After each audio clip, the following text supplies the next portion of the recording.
చరిత్రలో ఒక చిన్న బానిసల గుంపు హ్మ్. అంటే ప్రపంచాన్ని వణికించే మహాసామ్రాజ్యాన్ని కేవలం 2 సాధారణ స్త్రీలు ఎదిరించిన అద్భుతమైన ఘట్టమిది. కత్తుల్లేవో, ఎలాంటి ఆయుధాలు లేవు. అవును. అయినా సరే ఆ సామ్రాజ్యపు పునాదులు కదిలిపోయాయి. ఖచ్చితంగా. జీవితంలో అడుగడుగునా ఏదో తెలియని భయం వెన్నాడుతున్నప్పుడు, పరిస్థితులు పూర్తిగా చేయి దాటిపోయినప్పుడు దేవుడు నిజంగా పనిచేస్తున్నాడా అనే సందేహం వస్తుంటుంది కదా. చాలాసార్లు వస్తుంది. అంత అయిపోయిందనుకుంటాం మనం. రైట్. సరిగ్గా అలాంటి నిస్సహాయ స్థితి నుంచే చీకటి కమ్ముకుని అంతా ముగిసిపోయింది అనుకున్న పరిస్థితుల్లోనే దేవుడు తన అద్భుతమైన ప్రణాళికను ఎలా రచిస్తాడో ఈరోజు మనం ధ్యానిద్దాం. ఇదొక గొప్ప ఆత్మీయ ప్రయాణం అనొచ్చు. అవును. ఈనాటి మన లోతైన అధ్యయనంలో ఆనాటి ఐగుప్తు వీధుల్లో అక్షరలా నడుస్తున్న అనుభూతిని పొందుతూ ఆ ఇటుకల బట్టీల వేడిని, ఆ బానిసత్వపు సంకెళ్ల చప్పుడును మనసులో ఊహించుకుంటూనే ఆ దేవుని మారని స్వభావాన్ని ఎలా అర్థం చేసుకోవాలో పరిశీలిద్దాం. ఇది నిజంగానే ఒక ఉత్కంఠభరితమైన వాక్యభాగం. చరిత్ర పుటల్లోకి తొంగి చూస్తే ఆ అత్యంత శక్తివంతమైన ఐగుప్తు సామ్రాజ్యం ఆధిపత్యం చెలాయిస్తున్న సమయమది. ఈ ఘట్టాన్ని అర్థం చేసుకోవాలంటే మనం అసలు దేవుని వాగ్దానం ఎలా పనిచేస్తోందో, ఆయన అపారమైన విశ్వాస్యత ఎలాంటిదో గమనించాలి. ఒక సామాన్యమైన కుటుంబం నుంచి ఒక గొప్ప జనాంగం ఎలా ఉద్భవించిందో చూసినప్పుడు దేవుని మీద మన నమ్మకం మరింత బలపడుతుంది. అయితే ఈ ప్రయాణాన్ని ప్రారంభించడానికి ముందు మనం కొద్దిగా వెనక్కి వెళ్ళాలి. ఆదికాండము ముగింపులో మనం చూస్తే ఒక తీవ్రమైన కరువు సమయంలో యాకోబు కుటుంబం అంటే కేవలం 70 మంది ఆత్మలు మాత్రమే ఐగుప్తు దేశంలో అడుగుపెట్టారు. అవును, కేవలం 70 మంది. అదొక చాలా చిన్న గుంపు. రైట్. వారు కేవలం ఆశ్రయం కోసం వెతుక్కుంటూ వెళ్లిన ఒక నిస్సహాయ కుటుంబం. కాని అక్కడ్నుంచి ఈనాటి మన అధ్యయన భాగమైన నిర్గమకాండము 1వ అధ్యాయం వచనాల్లోకి అడుగుపెట్టేసరికి ఆ పరిస్థితి పూర్తిగా మారిపోయింది. చాలా స్పష్టంగా మారిపోయింది. అవును. మొదటి 7 వచనాలను మనం జాగ్రత్తగా గమనిస్తే వారు బహు సంతానం గలవారై అభివృద్ధి పొంది విస్తరించి మిక్కిలి ప్రబలిపోయారు అని వ్రాయబడింది. ఆ దేశమంతా వారితోనే నిండిపోయింది అని చారిత్రక ఆధారాలు కూడా చెబుతున్నాయి. ఖచ్చితంగా అది దేవుని వాగ్దాన నెరవేర్పు. కానీ ఇక్కడ నన్ను తొలిచేస్తున్న ఒక పెద్ద ప్రశ్న ఉందండి. ఆ చిన్న కుటుంబం ఒక మహా జనాంగంగా మారడానికి మధ్యలో దాదాపు 400 సంవత్సరాల సుదీర్ఘమైన కాలం గడిచిపోయింది. అవును, ఒక సుదీర్ఘమైన నిశ్శబ్దం కదా. ఆ 4 శతాబ్దాల పాటు దేవుని వైపు నుంచి ఒక ప్రవక్త రాలేదు, ఒక స్వరం వినిపించలేదు. అంతా నిశ్శబ్దం. అంటే 2-3 రోజుల పాటు మన ప్రార్థనకు ఆకాశం నుంచి ఎలాంటి జవాబు లేకపోయినా మనం తల్లడిల్లిపోతాం కదా. నిజమే, మనకు చాలా తొందర ఎక్కువ. అలాంటిది 400 ఏళ్ల నిశ్శబ్దాన్ని ఎలా అర్థం చేసుకోవాలి? అసలు దేవుడు మమ్మల్ని మర్చిపోయాడా అనే భావన ఆ ప్రజలు కలగలేదా? అంటే ఆ 400 ఏళ్ల నిశ్శబ్దం అనేది చాలామందిని కలవరపెట్టే విషయమే. కానీ దైవిక కోణంలో మనం లోతుగా విశ్లేషించినప్పుడు ఆ నిశ్శబ్దం అంటే దేవుణ్ణి గైర్హాజరీ కాదు. ఓహో, అంటే ఆయన దూరంగా లేడంటారా? ఖచ్చితంగా లేడు. ఆయన మౌనంగా ఉన్నాడంటే ఆయన లేడని లేదా మర్చిపోయాడని కాదు. అది దేవుడు ఒక గొప్ప జనాంగాన్ని తన చేతులతో స్వయంగా నిర్మిస్తున్న సమయం. అంటే ఒక నిర్మాణ దశ అన్నమాట. అవును. దేవుని లక్షణాలను మనం గమనిస్తే ఆయన ప్రేమ, ఆయన చేసే నిబంధన ఎన్నటికీ మారవు. ఆయన పితరులైన అబ్రహాము, ఇస్సాకు, యాకోబులకిచ్చిన వాగ్దానం నెరవేరడం భౌతికంగా మన కళ్లకు నెమ్మదిగా అనిపించవచ్చు. కాని దేవుడి విశ్వాస్యత ఖచ్చితంగా నెరవేరుతుంది. వావ్! ఆయన గొప్పతనం, ఆయన సార్వభౌమాధికారం ఆ నిశ్శబ్దంలోనే అతి బలంగా పనిచేస్తూ ఉంటాయి. ఆ 70 మంది ఒక మహాజనాంగంగా మారడం వెనుక ఉన్నది కేవలం మనుషుల బలం కాదు. అది దేవుని అపారమైన ప్రేమ, తన నిబంధనను స్థిరపరిచే ఆయన స్వభావం. దీన్ని బట్టి చూస్తుంటే నాకు ఒక ఆలోచన వస్తోంది. అంటే మనం ఒక విత్తనాన్ని మట్టిలో పాతిపెట్టినప్పుడు పైన ఏమీ కల్పించదు కదా. అవును, పైనంతా మామూలుగానే ఉంటుంది. పైన చూసేవారికి అంతా శూన్యం, నిశ్శబ్దం, ఏమీ జరగట్లేదనిపిస్తుంది. కాని లోపల ఆ విత్తనం నెమ్మదిగా ప్రాణం పోసుకుంటుంది.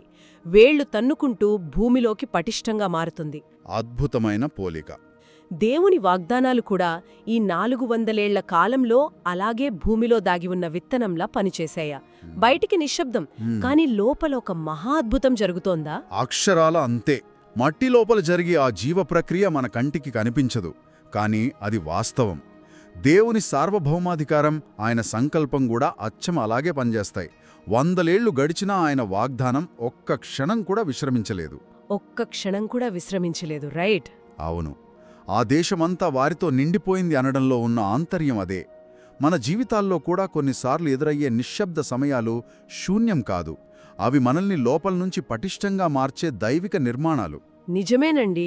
ఆయన సహనం, ఆయన చేసే పనులు మన కాలమానానికి ఎప్పుడూ భిన్నంగానే ఉంటాయి. ఆ విత్తనం మహావృక్షంగా మారడం బాగానే ఉంది, కాని 8వ వచనం నుంచి 14వ వచనం వరకు వస్తే పరిస్థితి పూర్తిగా తలక్రిందులైపోయింది. ఒక చీకటి అధ్యాయం మొదలైందక్కడ కదా. ఒక రాజ్యం లోపల ఇంకో వర్గం ఇంతలా పెరిగిపోతుంటే అధికారంలో ఉన్నవారు ఊరుకోరు కదా. ఆ కొత్త ఫరోకి ఖచ్చితంగా భయం పట్టుకునే ఉంటుంది. యోసేపు చేసిన మేలును మరచిపోయినా ఆ బహుశా అతని ఎరుగని క్రొత్త రాజు సింహాసనమెక్కాడు. అవును, ఇశ్రాయేలీల విస్తరణను చూసి అతనికి భయం పట్టుకుంది. వెంటనే వారిని బానిసలుగా మార్చేసి పిత్తుము, రామసేసు అనే 2 పెద్ద నిధుల పట్నాలను కట్టించడానికి వారిపై పనుల ఒత్తిడి తీవ్రంగా పెంచేశాడు. చాకిరీతో వారిని పిండిపించాడు. ఇదంతా ఎందుకు జరిగింది? వాళ్ల ఎదుగుదలే వాళ్ల పాలిట శాపంగా మారిందా? ఇక్కడ మనం ఆనాటి సామాజిక రాజకీయ పరిస్థితులను లోతుగా విశ్లేషించాలి. వాక్యంలో ఫరోరాజు ఇశ్రాయేలీల మీద ఒక ఉపాయం పన్నాడు అని చదువుతాం. ఉపాయం? ఈ ఉపాయం వెనుక ఉన్న ఉద్దేశాన్ని బైబిల్ పండితులు వివరిస్తూ గ్రీకు అనువాదంలో వాడబడిన కటాసోఫిజోమాయ్ అనే పదాన్ని ప్రస్తావిస్తారు. కటాసోఫిజోమాయ్. అవును, అంటే ఇది కేవలం ఒక ఆకస్మిక కోపంతో తీసుకున్న నిర్ణయం కాదు. దైవిక జ్ఞానానికి పూర్తిగా వ్యతిరేకమైన, క్రూరమైన, లోకజ్ఞానంతో కూడిన ఒక కుటిల వ్యూహం. ఓహో, అంటే ముందుగానే అంతా ప్లాన్ చేశాడనమాట. ఖచ్చితంగా. తన రాజ్యాన్ని కాపాడుకోవడానికి, ఒక జనాంగాన్ని వ్యవస్థీకృతంగా అణగదొక్కడానికి ఒక చక్రవర్తి వేసిన ఎత్తుగడ అది. వారి జనాభాను తగ్గించి వారిని ఎప్పటికీ బానిసలుగా ఉంచుకోవాలనే దురుద్దేశం దాని వెనక ఉంది. ఒక్క నిమిషం. ఫరో ఉపయోగించిన ఆ కటాసోఫిజోమాయ్ అనే పదం నాకు చాలా ఆసక్తికరంగా అనిపిస్తోంది. అంటే అతను గుడ్డిగా వారిని హింసించలేదు, దాని వెనక ఒక వ్యవస్థీకృతమైన వ్యూహముందన్నమాట. అవును, దయ లేకుండా చేశాడు. కాని ఇక్కడే నాకర్థం కాని విషయమేంటంటే, ఆ ఇశ్రాయేలీయుల జీవితాలను చేదు చేయడానికి వారు తీవ్రమైన శ్రమను ఉపయోగించారు అని ఉంది. అంత కఠినంగా హింసిస్తున్నప్పుడు ఆ జనాంగం నాశనమైపోవాలి కదా. మరి వారు దాన్ని ఎలా తట్టుకున్నారు? దానికి కారణం ఫరో ఉపయోగించిన హింసా పద్ధతి మరియు దానికి ప్రతిగా దేవుడు చూపించిన కృప. మూలభాషలో ఆ శ్రమను వర్ణించడానికి పెరెక్ అనే హెబ్రీ పదం వాడబడింది. పెరెక్? అవును, పెరెక్. దీని అర్థం కేవలం రోజువారీ పనులు చేయించడం లేదా శారీరకంగా కష్టపెట్టడం మాత్రమే కాదు. శారీరకంగా, మానసికంగా వారిని పూర్తిగా విచ్ఛిన్నం చేయడం. విచ్ఛిన్నం చేయడం అంటే వాళ్లను లోపలి నుంచి విరిచేయడం. అక్షరాల బానిసల మనస్సులో ఎప్పుడూ భయముండాలి. వారికి తమ మీద తమకు నమ్మకం పోవాలి.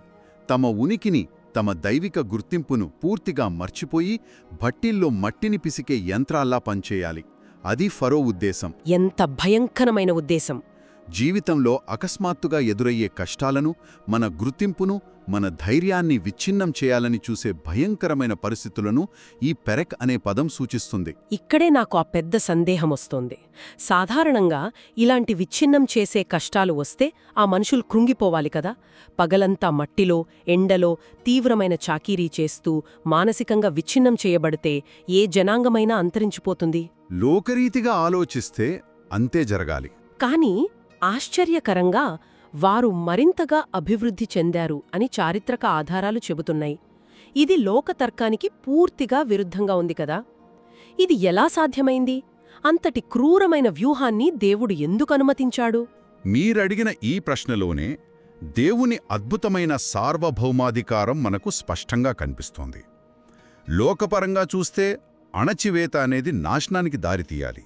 అది సైన్స్, అది మానవతర్కం. అవును. కానీ దేవుని ప్రజలకు శ్రమ అనేది వారిని నాశనం చేయడానికి కాదు, వారిని రెట్టింపు బలంతో పైకి తీసుకురావడానికి దేవుడు వాడే సాధనం. శత్రువు వారిని ఎంతగా అణచివేస్తే దేవుడు వారిని అంతగా విస్తరింపజేశాడు. వావ్! ఫారో వ్యూహాలుగాని, భయం మరియు హింసగాని దేవుని ప్రణాళికలు ఏమాత్రం ఆపలేవని ఇది స్పష్టం చేస్తోంది. అంటే శత్రువులు వేసిన ప్రణాళికలే అంతిమంగా దేవుని ప్రణాళికను ముందుకు తీసుకెళ్లాయా? అవును, దేవుడు వాటినే వాడుకున్నాడు. ఇది నిజంగా ఒక అద్భుతమైన వ్యంగ్యంలాగా అనిపిస్తుంది. వాళ్ళు తొక్కాలని చూస్తే దేవుడు లేపాడు. అక్షరాల దీన్నే మనం శ్రమలో సమృద్ధి అంటాం. ఎంత నలిపితే అంత సువాసన వెదజల్లే పుష్పంలాగా ఇజ్రాయేలీల జనాంగం ఆ కష్టాల కొలిమిలో మరింత బలీయంగా తయారైంది. నిజమే. వారి కష్టాలు దేవుని ఉనికిని దూరం చేయలేదు. ఆ కష్టాల మధ్యనే దేవుడు వారిని ఒక గొప్ప సైన్యంగా తీర్చిదిద్దాడు. వారు కేవలం బ్రతికిబట్టగట్టడం మాత్రమే కాదు, వారి సంతతి ఆశ్చర్యకరమైన రీతిలో ఆశీర్వదించబడింది. శ్రమల కొలిమిలో పుటం వేయబడిన బంగారంలా వారు రూపుదిద్దుకున్నారు. ఈ శ్రమలో సమృద్ధి అనే భావన అద్భుతంగా ఉంది. అయితే ఇక్కడ ఆ కొత్త రాజు తన మొదటి ప్లాన్, అంటే శారీరకంగా శ్రమ పెట్టే ప్లాన్ విఫలమైందని గ్రహించిన తర్వాత ఆ మరింత దారుణమైన నిర్ణయం తీసుకున్నాడు. అవును, అదొక పైశాచికమైన నిర్ణయం. 15వ వచనం నుంచి 21వ వచనం వరకు చూస్తే షిప్రా పువా అనే ఇద్దరు హెబ్రీ మంత్రసానులను పిలిచి మగపిల్లలు పుడితే అక్కడికక్కడే చంపేయమని ఆజ్ఞాపించాడు. ఆ కాలంలో ప్రపంచాన్ని శాసించే అతిపెద్ద చక్రవర్తి ఆయన మాటే శాసనం. ఖచ్చితంగా ఎదురు చెప్పితే మరణమే. కాని ఆశ్చర్యకరంగా ఆ ఇద్దరు స్త్రీలు ఆ ఆజ్ఞను ధిక్కరించి ఆ పసికందులను బ్రతికించారు. నాకు అర్థం కానిదేమిటంటే, అంత పెద్ద సామ్రాజ్యాధినేత ఇచ్చిన ఆజ్ఞను వ్యతిరేకించడానికి వాళ్లకు అంత ధైర్యం ఎక్కడ్నించొచ్చింది? ఎదురు తిరిగితే మరుక్షణమే తలలు తెగిపోతాయని వాళ్ళకి తెలుసు కదా. ప్రాణభయం వాళ్లని ఆపలేకపోయిందా? ఇది బైబిల్ చరిత్రలోనే అత్యంత సాహసోపేతమైన ఘట్టమండి. వారు రాజుకు ఎందుకు భయపడలేదు అంటే, వారు దేవునికి భయపడ్డారు. దేవునికి భయపడ్డారు. అవును, ఇక్కడ వాడిన హెబ్రీ పదం యారే అంటే కేవలం భయంతో వణికిపోవడం కాదు, దేవుని పట్ల అత్యంత లోతైన భయభక్తులు, ఆయన పరిశుద్ధత పట్ల ఆరాధనాభావం, సృష్టికర్త పరిపాలన పట్ల అపారమైన గౌరవం కలిగి ఉండటం. అంటే ప్రాణం పోయినా పర్వాలేదు అనుకున్నారు. ఖచ్చితంగా.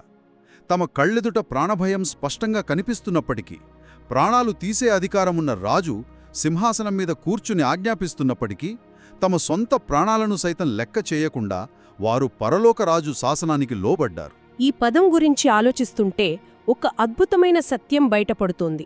బైబిల్ గ్రంథంలో అంతటి మహా సామ్రాజ్యాన్ని ఏలిన ఫరో రాజు పేరు ఎక్కడా ప్రస్తావించబడలేదు.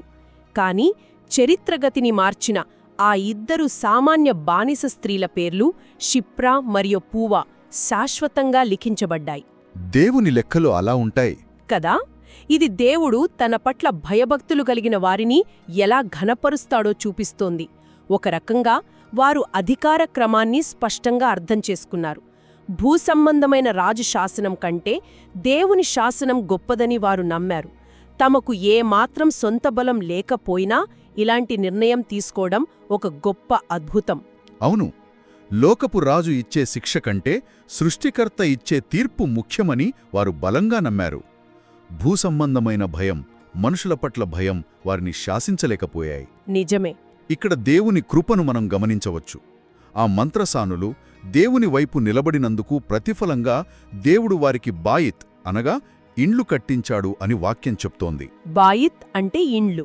అవును, అంటే దేవుడు వారికి కేవలం ఆ క్షణంలో రక్షణ మాత్రమే ఇవ్వలేదు, శాశ్వతమైన వంశావళిని, తరతరాలు నిలిచిపోయే గొప్ప ఆశీర్వాదాన్ని, భద్రతను అనుగ్రహించాడు.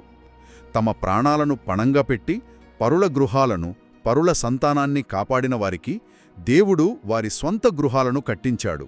ఆ మంత్రసానుల ధైర్యం వెనుక మనం ఇంకొక లోతైన క్రీస్తు కేంద్రక సత్యాన్ని దర్శించవచ్చు అనిపిస్తుంది. వారు తమ స్వంత శక్తితో లేదా తమ తెలివితేటలతో ఫరోను ఎదిరించలేదు. అంతటి సామ్రాజ్యాన్ని ఎదిరించే శక్తి ఒక బానిస స్త్రీకి ఎక్కడ్నుంచొస్తుంది? రాదు. అది మానవమాతృలకు అసాధ్యం. అవును, అది దేవుని ఉచితమైన కృప, ఆయన వారి పట్ల చూపిన ప్రేమ. దేవుని రాజ్యంలో మనకున్న నిజమైన గుర్తింపును మనం తెలుసుకున్నప్పుడు, సృష్టికర్త మన పక్షాన ఉన్నాడనే సత్యం అర్థమైనప్పుడు, ఆ మనుగడ భయం మనల్ని నియంత్రించలేదు కదా. అద్భుతంగా చెప్పారు. దేవుని యందలి భయభక్తులే మనకు నిజమైన ధైర్యాన్నిస్తాయి, ఆ భయమనే సంకెళ్లను తెంచేస్తాయి. రైట్. దేవుని పట్ల ఉన్న యారే అనే భయభక్తులే మనుష్యుల భయాన్ని తరిమికొడతాయి. ఈ సంఘటనలో దేవుని అపారమైన ప్రేమ, ఆయన బలహీనుల ద్వారా బలవంతులను ఎలా సిగ్గుపరుస్తాడో మనం స్పష్టంగా చూడవచ్చు. అయితే ఆ కథ ఇక్కడితో ఆగిపోలేదు కదా. 22వ వచనంలోకి వస్తే, మంత్రసానుల ద్వారా తన వ్యూహం పారకపోవడంతో ఫారో రాజు ఏకంగా ఒక బహిరంగ ప్రకటన చేశాడు. ఒక మరణ శాసనం జారీ చేశాడు. పుట్టుప్రతి మగపిల్లాడిని నదిలో వేయండి అని అత్యంత క్రూరమైన ఆ హృదయ విదారకమైన ఆజ్ఞను ప్రకటించాడు. ఈ అధ్యాయం మొత్తం మీద అత్యంత చీకటిగా మరణపు ఛాయలతో నిండిన వచనమిది. ఐగుప్తుకు జీవాధారమైన నైలు నది ఒక్కసారిగా పసిపిల్లల ప్రాణాలు తీసే మరణపు నదిగా మారిపోయింది. నిజమే. ఆ తల్లుల ఆర్తనాదాలు, ఆ నెత్తుటి ధారలు ఒక ఘోరమైన దృశ్యాన్ని మన కళ్ల ముందుంచుతాయి. అసలు ఈ గాఢాంధకారం వెనుక, ఈ కన్నీటి వెనుక దేవుని ప్రణాళిక ఎలా ఉండి ఉంటుంది? అంత చీకటిమయంగానే అనిపిస్తోంది. ఇది వినడానికి, ఊహించడానికి అత్యంత విషాదకరమైన దృశ్యం. అందులో ఎలాంటి సందేహం లేదు. కానీ దేవుని విమోచన ప్రణాళికలో ఉన్న అద్భుతమేమిటంటే, ఈ గాఢాంధకార నేపథ్యం నుంచే లోకానికి ఒక గొప్ప వెలుగు రాబోతోంది. ఓహో, అంటే ఈ చీకటిలోనే వెలుగు దాగి ఉందంటారా? అవును. ఇక్కడ ఒక లోతైన ఆధ్యాత్మిక సత్యాన్ని మనం గ్రహించాలి. ఫరో ఆజ్ఞాపించిన ఆ నది భౌతిక మరణానికి ప్రతీక. ఆ శారీరక బానిసత్వం, పాపమనే ఫరో కింద యావత్ మానవాళి పడుతున్న ఆధ్యాత్మిక బానిసత్వానికి ప్రతీక. మరణం పట్ల భయంతో మానవాళి బానిసలుగా ఉన్న స్థితి అది. ఈ శారీరక బానిసత్వాన్ని, ఈ మరణపు నదిని ఆధ్యాత్మిక బానిసత్వంతో పోల్చడం చాలా ఆలోచింపజేసే విషయంగా ఉందండి. మరి ఈ పాపం, మరణమనే బానిసత్వం నుంచి మనల్ని విడిపించడానికి ఆనాడు జరిగిన సంఘటన భవిష్యత్తులో దేవుడు చేయబోయే గొప్ప విమోచనకు ఏ రకమైన మార్గాన్ని చూపిస్తోంది? ఆ చీకటి నుంచి వెలుగు ఎలా వస్తుంది? ఇక్కడే పాత నిబంధనలోని సంఘటన క్రొత్త నిబంధనలోనే ఒక గొప్ప సత్యానికి దారితీస్తుంది. దీన్నే మనం అద్భుతమైన క్రీస్తు కేంద్రక అన్వయం అంటాం. రైట్. పాపం, మరణం అనే బానిసత్వం నుంచి మనల్ని విడిపించడానికి నిజమైన విమోచకుడైన యేసుక్రీస్తు ఆ మరణపు జలాల్లోకి, అనగా సిలువ అనే మరణంలోకి తనను తాను అప్పగించుకున్నాడు. తన ప్రాణాన్ని పెట్టాడు. అవును. ఆయన పరలోకపు మహిమను విడిచి మానవాళి స్థానంలో ఆ మరణపు నదిలోకి దిగాడు. మానవాళి అనుభవిస్తున్న ఆధ్యాత్మిక బానిసత్వపు సంకెళ్లను సిలువలో తెంచేశాడు. మరణాన్ని జయించి తిరిగి లేవడం ద్వారా నిత్యజీవం అనే క్రొత్త వాగ్దాన దేశానికి ఆయన దారి చూపించాడు. అద్భుతం. ఇది కేవలం ఒకనాటి ఐగుప్తు బానిసత్వం గురించిన కథ మాత్రమే కాదు. ఇది యావత్ మానవాళి దేవుని ద్వారా పొందుకోబోయే గొప్ప విమోచనకు ఒక స్పష్టమైన చిత్రపటం. మరణపు జలాల గుండా వెళ్లి విజయం సాధించడమనేది క్రీస్తు చేసిన ఆ త్యాగానికి ప్రతీక. వావ్! ఇది నిజంగా ఒళ్ళు గగురుపొడే సత్యం. ఆనాడు ఐగుప్తులో పసిపిల్లలు ఎదుర్కొన్న ఆ మరణపు నది అంతిమంగా క్రీస్తు శిలువ మరణానికి, ఆయన సాధించిన విజయానికి ఒక ఛాయగా ఉందన్నమాట. అవును, ఖచ్చితంగా. ప్రతి వచనంలోనూ దేవుని మారని స్వభావం, ఆయన విమోచన ప్రణాళిక, ఆయన అపారమైన ప్రేమ ఎలా అడుగడుగునా పనిచేశాయో మనం స్పష్టంగా చూశాం. అయితే ఈరోజు మనం సాగించిన ఈ సుదీర్ఘమైన అధ్యయనం కేవలం కొన్ని క్రొత్త చారిత్రక విషయాలు తెలుసుకోవటానికి లేదా జ్ఞానాన్ని పెంచుకోవటానికి మాత్రమే పరిమితం కాకూడదు కదా. ఈ వాక్యం మన దైనందిన జీవితంలో ఎలా అన్వయించబడాలి? ఖచ్చితంగా. మనం తెలుసుకున్న ఈ అద్భుతమైన సత్యాలు దేవుని మారని స్వభావాన్ని నమ్మి రోజంతా ఆయన వాక్యాన్ని మన మనసుల్లో నిలుపుకోవడానికి సహాయపడాలి. ఇవి మన ప్రార్థనా జీవితాన్ని పూర్తిగా బలపరచాలి. దేవునితో మనకున్న సంబంధాన్ని మరింత సన్నిహితంగా, అన్యోన్యంగా మార్చాలి. దేవుని అపారమైన ప్రేమ, ఆయన సార్వభౌమాధికారం మీద నమ్మకం స్థిరపడినప్పుడు మనం ఆలోచించే విధానంలో, మన దైనందిన జీవనశైలిలో ఖచ్చితంగా ఒక గొప్ప మార్పు వస్తుంది. నిజమేనండి. బైబిల్ అధ్యయనమనేవి కేవలం సమాచారం సేకరించుకోవడం కోసం కాదు, సృష్టికర్తతో జీవ సంబంధాన్ని పెంచుకోవడం కోసం. కష్టాల మధ్యలో ఉన్నప్పుడు ఆయన నిశ్శబ్దంగా ఉన్నాడంటే ఆయన మన భవిష్యత్తును తీర్చిదిద్దుతున్నాడని అర్థం చేసుకోవాలి. చాలా చక్కగా చెప్పారు. ముగించే ముందు ఒక చిన్న ఆసక్తికరమైన ఆలోచన మన మనసుల్లో ముద్రించుకుందాం. ఫెరో రాజు ఏ నదినైతే మరణశాసనంగా మార్చాడో, ఆ పసికందులను మింగేసే భయంకరమైన జలాలుగా ఏ నదిని మార్చాడో, సరిగ్గా అదే నదిని దేవుడు రాబోయే అధ్యాయాలలో ఇజ్రాయేలీయుల విమోచకుడైన మోషేను సురక్షితంగా రక్షించడానికి ఉపయోగించాడు. వావ్, అవును కదా. ఒక ఆశీర్వాదపు నావ ప్రయాణించడానికి ఉపయోగించాడు. దేవుని సార్వభౌమాధికారం అంటే అదే. మన జీవితాల్లో కూడా ఎన్నోసార్లు కొన్ని సమస్యలు పూర్తిగా ముంచేయాలని సుడిగుండాల్లా వస్తుంటాయి. కానీ ఆశ్చర్యకరంగా దేవుడు ఆ సమస్యలనే ఆశీర్వాదపు నావలుగా మారుస్తాడేమో కదా. అక్షరాలా ఎంత అద్భుతమైన అన్వయమిది! దేవుని పట్ల భయభక్తులు కలిగి ఉంటే ముంచేయాలని చూసే పరిస్థితులే రక్షణకు మార్గాలుగా మారచ్చు. ఈ ఒక్క ఆలోచనను ఈరోజంతా మనసులో ధ్యానిద్దాం. కష్టాలు విచ్ఛిన్నం చేయడానికి కాదు, రెట్టింపు బలంతో దేవుని ప్రణాళిక వైపు నడిపించడానికే అని ప్రతి ఒక్కరూ గుర్తించుకోవాలి. ఈ లోతైన వాక్య ప్రయాణంలో ముందుకు సాగడానికి మా తదుపరి అధ్యయనాల కోసం ఈ ఛానల్తోనే ప్రయాణించండి. సబ్స్క్రైబ్ చెయ్యండి. ఖచ్చితంగా. ఈ రోజు మనం చేసిన ఈ సుదీర్ఘ అన్వేషణ ద్వారా మనం నేర్చుకున్న క్రొత్త సత్యమేమిటి? ఆ 400 ఏళ్ల నిశ్శబ్దం గురించా, శ్రమలో సమృద్ధి గురించా, లేక ప్రాణాలకు తెగించిన ఆ మంత్రసానుల ధైర్యం గురించా? దేవుడు ఈరోజు నేర్పిస్తున్న ఆ సత్యం మన జీవితంలో తీసుకురాబోయే ఆచరణాత్మకమైన అడుగేమిటో కామెంట్లలో పంచుకుందాం. ఈ అద్భుతమైన వాక్య సత్యాలను మన ఆధ్యాత్మిక సహోదరీ సహోదరులతో పంచుకొని వారి విశ్వాసాన్ని కూడా బలపరుద్దాం. దేవుడు మిమ్మల్ని దీవించునుగాక.